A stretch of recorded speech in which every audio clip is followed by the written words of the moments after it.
In this quick video, I'm going to show you how you can change your YouTube profile picture on mobile. First, let's open YouTube app and make sure you're logged into the correct account. You'll see your profile icon in the bottom right hand corner. Tap on that. Now you're on your account page. Tap on your profile picture in the top left corner to go to your channel. Once you're on your channel page, tap the pencil or edit icon in the top right corner. This will take you to the channel settings. From here, tap on your profile picture again.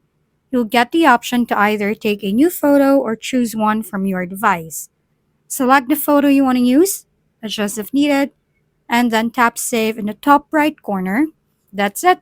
Your YouTube profile picture will now be updated on mobile.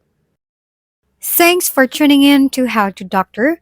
If this video was helpful, please like and subscribe. And if you have any questions, drop them below, and we'll see you on the next video.